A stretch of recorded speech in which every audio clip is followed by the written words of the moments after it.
Ce jour dédié pour la Refoua Shema de Ora Avivabat Michel Bezrat Hashem. On va toucher un sujet super important de la halakha, le temps de la prière et le temps de Kriyat Shema. Le temps de Kriyat Shema le soir, c'est relativement facile. Dès que la nuit est tombée, c'est bien de faire le plus possible durant la nuit, jusqu'au minuit juif et même jusqu'au petit matin si on a raté. Ça va, tu as toute la nuit pour le faire. Mais le jour, on n'a pas toute la journée pour faire cette mitzvah de la Torah. On a jusqu'au quart de la journée. La question, comment on compte le quart de la journée? Il y en a qui comptent comme ça du Magan Avraham et comme ça font les Sfaradim. On compte depuis l'aube jusqu'à la sortie des étoiles. L'aube, c'est environ 1h12 avant le lever du soleil. On prend cette période de temps et on prend un quart de cette période. Aujourd'hui, en Israël, c'est environ 8h20 du matin, si je me souviens bien. Il y a un autre avis qui dit non, on ne va pas compter comme ça, le quart, on va compter depuis le lever du soleil jusqu'au coucher du soleil. Ça sera plus tard. D'après cet avis-là, c'est l'avis du Gra, c'est environ aujourd'hui 9h en Israël. Les Sfaradim, comme je dis a priori, font comme le premier avis, plus tôt. On va faire attention de faire comme ça. Si on a raté, alors au moins qu'on ne rate pas le deuxième avis. Après, on a raté la mitzvah de Kriyat Shema en son temps, et bon, si tu lis Kriyat Shema, c'est comme si tu lis un verset de la Torah. Ça a aussi une valeur. Mais la mitzvah de faire Kriyat Shema matin et soir, tu as raté en tout cas en ce qui concerne le matin. Oui. Est-ce que le fait que Kriyat Shema c'est par rapport au temps, les femmes sont exemptées? Oui. Les femmes, elles peuvent faire plus longtemps le Kriyat Shema hors du temps qui nous incombe à nous. Le mieux de cette mitzvah, c'est de faire Kriyat Shema 5-10 minutes avant le lever du soleil. Celui qui est, par exemple, actuellement en France, d'accord? En France, le lever du soleil, il est tard. Tu peux facilement prier au net, c'est-à-dire commencer la Hamida au lever du soleil. Tu fais la Kriyat Shema avant. On va dire ici, quelqu'un qui se réveille tôt, par exemple, Shabbat, d'accord? La prière commence à 8h, 8h30, qu'est-ce que j'en sais, 9h, d'accord, toutes sortes d'horaires.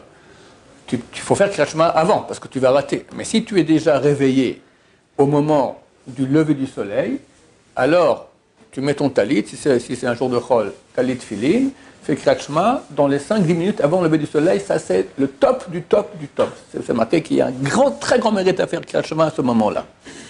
Après le Rambam, si on ne fait pas ce moment-là, c'est souvent Bediavad qu'on est rendu quitte, seulement a posteriori. La halakha n'est pas comme le Rambam, mais le Rambam, on peut dire, c'est le pilier des décisionnaires, donc c'est très important de la faire d'après son avis. Si quelqu'un maintenant, il voit que on est 5-10 minutes avant le lever du soleil, il n'a pas le temps de mettre talit filin, qu'il le fasse sans talit filin. C'est mieux de le faire à ce moment-là qu'après avec talit et filin. Maintenant, comme j'ai dit, on peut le faire jusqu'au premier quart de la journée. Ça, c'est pour Kriyat Shema. Il y a les brachot, birkot Kriyat Shema. C'est quoi birkot Kriyat Shema? Les bénédictions qu'on fait avant et après le Kriyat Shema. Baruch ata Hashem lekolech melech haolam yotzer or. Baruch ata Hashem yotzer meorot. Baruch ata Hashem abocher b'amo Yisrael be'ahava. Baruch ata Hashem gal Israël. 4 fois on dit Baruch ata Hashem. Ces brachot-là, on peut les faire que jusqu'au tiers de la journée. Ce tiers de la journée, on le calcule depuis le lever du soleil. C'est déjà l'horaire plus tardif, pas depuis l'aube, puis le lever du soleil. Aujourd'hui, c'est environ, je ne sais pas quelle heure c'est environ, je crois 10h, quelque chose comme ça. Après, celui qui prononce ces bénédictions, et c'est courant dans les synagogues, surtout à l'étranger, le Shabbat, c'est bracha le batala. C'est une bénédiction en vain, il n'a pas le droit de dire ces bénédictions. Il n'y a aucun avis qui va autoriser ça. Les gens se trompent. Je crois qu'il y a des avis, c'est faux. Ce qu'il fera, il dira Baruch, et il pensera Ata Hashem Elokeinu Melech Haolam, et il dira après Yotzer Or, etc.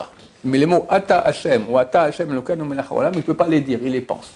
Celui qui les dit après un tiers de la journée, il fait Bracha le Batala. Maintenant, on va parler du temps de la prière. Jusqu'à quand on peut faire la Hamida? La Hamida, on peut faire jusqu'à pas un quart, mais un tiers de la journée. A priori, on doit faire notre Hamida et la finir avant un tiers de la journée, en comptant aussi depuis l'horaire plus tardif, depuis le lever du soleil. D'accord? Si quelqu'un voit que s'il va commencer la Hamida maintenant, il est avant le tiers, mais il finira après le tiers, ça va aussi. c'est mieux de finir avant le tiers, mais s'il a commencé avant, il peut finir aussi après le tiers. Qu'est-ce qui se passe? Quelqu'un qui, il a raté. Et c'est courant, surtout dans la jeunesse, on reste au lit, surtout Shabbat, qu'est-ce que j'en sais, le dimanche, on n'en parle pas, d'accord, à l'étranger. Et il a déjà passé le tiers de la journée. Est-ce qu'il fait Samida, oui ou non? Alors, si c'était Shogeg, c'est pas de sa faute. Pas de sa faute. Pour des raisons indépendantes de sa volonté, il a raté, alors il fait Samida jusqu'au midi juif. Midi, c'est le zénith, le moment où le soleil est au sommet de sa course. Si il était volontaire, il savait très bien qu'il sera en retard, et tant pis, il était encore un peu au lit, il a pris, qu'est-ce que j'en sais moi, il a pris son WhatsApp, il a communiqué avec des gens, et pauvre type, il rate le temps de la prière. Dans ce cas-là, il ne peut pas faire comme ça l'amida, il doit poser un tnaï, il doit poser une condition, et dire, si d'après la vérité, j'ai le droit de faire ma amida, que ce soit considéré comme un amida de shachit, sinon que ce soit considéré comme une prière d'offrande. Ok? Pardon? Offrande, c'est tu donnes, c'est amener, c'est une offrande, c'est comment dire, c'est un don que tu fais à Hachem, non obligatoire. Tu offres une prière à Hachem. D'accord? Maintenant, il reste une dernière chose qu'il faut voir, c'est les bénédictions de Psuké des Imra. Psuké des Imra, il y a une bénédiction avant et une après. Baruch Shamar et Ishtabach. Ça, c'est la même chose que la Hamida. Il faut le faire jusqu'au tiers de la journée. Et si tu as raté le tiers de la journée, là aussi. Si tu étais en retard de façon indépendante de ta volonté, Shogeg, tu peux les dire. Si c'était dépendant de ta volonté, alors tu ne peux pas les dire. On la pense dans la tête. Voilà, tu penses à Bacha dans la tête. Le nom de Dieu dans la tête. Si j'ai dormi tard la veille, est-ce que ça devient de ma faute? Oui, parce que... J'aurais voulu me réveiller à la fila, mais j'ai dormi par exemple à 5h du matin. Ça devient un côté de ma faute, mais d'un autre côté, je voulais quand même me réveiller. Ouais, moi je pense que si tu vas à 5h du matin, tu peux te lever avant 10h, faire ta Hamida, même en pyjama. Bah... Ah, voilà, mais tu t'es endormi sans raison, je t'ai pas réveillé. C'est de ta faute? Pourquoi tu n'as pas mis de réveil? T'as mis un réveil. Ah, tu as mis le réveil, tu as tout ce qu'il fallait faire pour se réveiller. Tu t'es pas réveillé, c'est pas de ta faute. Même si tu as dormi tard et du coup, c'est. Ouais, mais ça aurait été bien de dire à ton voisin de chambre, réveille-moi. Non?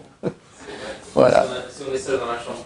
Regarde, vu qu'on peut faire la prière, le problème c'est les birkot de Kratchma. Ça, j'ai dit qu'on peut en aucun cas les faire. Si c'est mort, c'est mort. Mais la prière, on peut le faire en faisant une prière d'offrande. Elle leur fait en posant une condition. Tu dis à Hachem, si d'après la vérité, j'aurais dû me réveiller et j'étais paresseux, alors ça considérerait comme une prière d'offrande. Et si d'après la vérité, non, c'est pas de ma faute, alors c'est considéré comme une prière de shachit. Tu poses une condition. Dans ces cas-là, c'est bon dans tous les cas. Ça veut dire qu'on peut faire plusieurs amidas dans la journée, enfin plus. Non, on ne fait pas de prière d'offrande comme ça. Les poskim, ils disent, on espère qu'au moins ce que tu dois faire, tu les fasses comme il faut bien. En plus, rajouter des prières d'offrande, non. Mais dans les cas où on a un doute, si on peut faire notre prière ou pas, alors on pose la condition. Et ce truc-là ne marche pas à Shabbat. Parce que les prières correspondent au sacrifice.